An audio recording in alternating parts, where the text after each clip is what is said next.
Welcome to doctor NYR YouTube channel. आज का जो टॉपिक है वो है respiration and its types. Please take a screenshot. Respiration and its types जो है ना, ये टॉपिक आता है breathing and exchange of gases, class 11th की बायोलॉजी में, चैप्टर नंबर 14 है ये।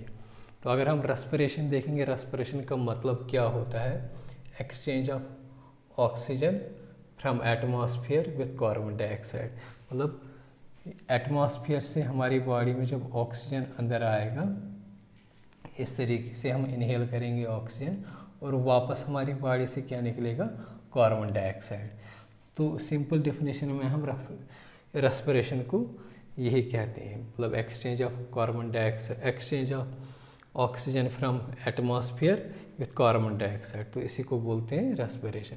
अब रेस्पिरेशन के टाइप्स हैं, मेन 3 टाइप्स होते हैं रेस्पिरेशन के ना। एक है पल्मोनरी वेंटिलेशन, या इसको बोलते हैं ब्रीथिंग भी।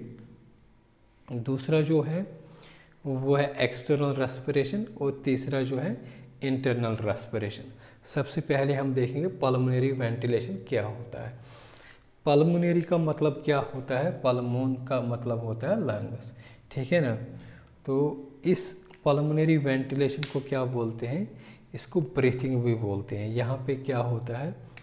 इनहेलेशन होता है, मतलब इनहेलेशन मतलब अंदर लेना, और दूसरा क्या होता है साथ साथ में, क्या होता है? Exhalation of air between the atmosphere and the alveoli of lungs. तो यहाँ पे अगर हम देखेंगे, ये एटमॉस्फेयर से क्या आएगा? एटमॉस्फेयर से गैसेस आएंगे, मतलब ऑक्सीजन, इसको हम इनहेल करेंगे और एक्सेल क्या करेंगे? वापस करेंगे एक्सेल कार्बन डाइऑक्साइड। तो ये पहले आएगा, मतलब एटमॉस्फेयर से पहले किस में आएगा? ये हमारे एल्वेली में। तो इसी को बोलते हैं पल्मोनरी वेंटिलेशन, या इसको बोलते हैं ब्रीथिंग भी, ठीक है ना। तो यहाँ पे क्या हो जाएगा? जब हम इनहेल करेंगे, इनहेलेशन से क्या आएगा? एटमॉस्फेयर से ऑक्सीजन आएगा, तो ये कहाँ पे आएगा? लंग्स में, मतलब एल्वेली में। तो एक्सहेलेशन, एक्सहेल जब हम करेंगे, इससे क्या हो जाएगा? बाहर यहाँ से कार्बन डाइऑक्साइड निकलेगा, ठीक है ना। मतलब यहाँ से हम इनहेल करेंगे, हम अंदर लेंगे ऑक्सीजन सिर्फ लंग्स तक, और लंग्स से वापस जाएगा बाहर कार्बन डाइऑक्साइड। तो इसी प्रोसेस को बोलते हैं पल्मोनरी वेंटिलेशन, ठीक है ना, PV। ब्रीथिंग भी इसी को बोलते हैं, ठीक है ना। मतलब एटमॉस्फेयर से यहाँ से बोलते हैं, यहाँ एटमॉस्फेयर से जो गैस एक्सचेंज हो जाएगा, मतलब कार्बन डाइऑक्साइड बाहर निकलेगा एटमॉस्फेयर में, और ऑक्सीजन जो होता है वो कहाँ पे आएगा? एल्वेली में, एल्वेली में ही आएगा, है ना। तो कार्बन डाइऑक्साइड जो होता है वो एल्वेली से ही बाहर निकलेगा एटमॉस्फेयर, तो उसी को बोलते हैं पल्मोनरी वेंटिलेशन, ठीक है ना। दूसरा जो होता है एक्सटर्नल रेस्पिरेशन, इसका मतलब क्या होता है? गैसेस एक्सचेंज हो जाएगा, यहाँ पे अब आ गया एल्वेली में ऑक्सीजन, ठीक है ना, और ये ऑक्सीजन कहाँ पे जाएगा? हमारी ब्लड कैपिलरीज में। अगर हम देखेंगे लंग्स में क्या होते हैं? ब्लड कैपिलरीज में। इसको और हम इसका मैकेनिज्म किस तरीके से ये होता है, हम इसको नेक्स्ट वीडियो में पढ़ेंगे।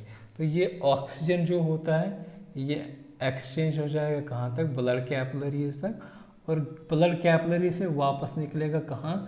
कार्बन डाइऑक्साइड वापस निकलेगा कहाँ पे? एल्वेली में।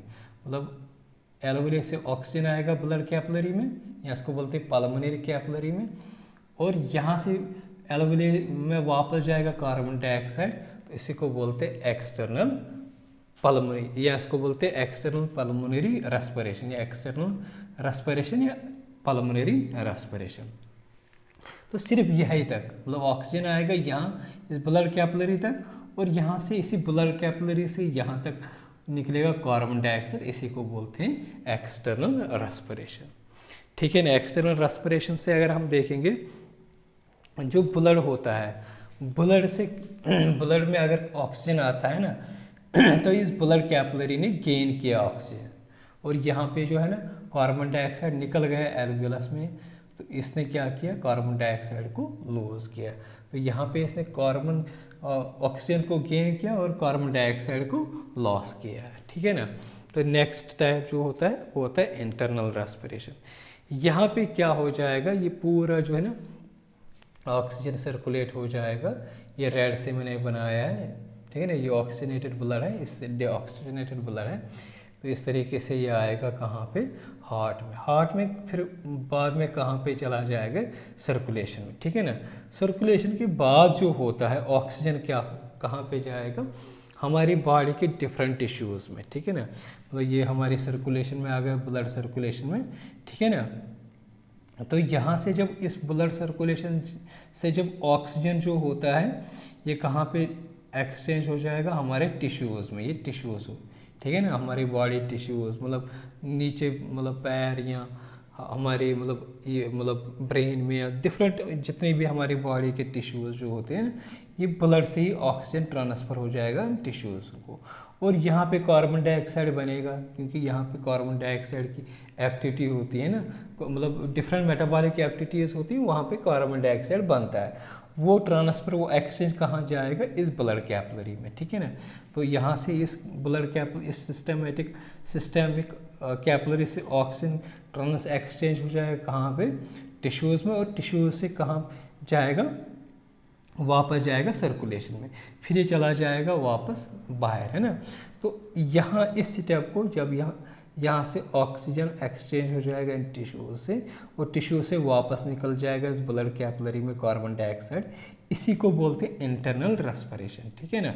तो अगर हम यहाँ पे देखेंगे जो ब्लड होता है, ये जो ब्लड कैपिलरी थी, ये ब्लड मतलब यहाँ पे जो कैपिलरीज है, यहाँ पे ऑक्सीजन जो होता है ना इसने लूज़ किया है, यहाँ पे लूज़ हुआ, यहाँ पे गेन हुआ था। जब हमने यहाँ पे देखा तो ये ऑक्सीजन यहाँ पे आया था, इसे गेन किया था इस पल्मोनरी कैपिलरी ने। तो जब हम सर्कुलेशन सिस्टमिक कैपिलरीज पढ़ते हैं तो यहाँ पे इस ऑक्सीजन लूज़ हुआ है, तो ये टिश्यूज़ ने गेन किया है यहाँ पे। और अगर हम देखेंगे कार्बन डाइऑक्साइड जो होता है यहाँ पे निकल गया, इस ब्लड कैपिलरी में कार्बन डाइऑक्साइड आ गया, मतलब इसने गेन किया है यहाँ पे। इस तरीके से ये हार्ट के थ्रू बाहर जाएगा।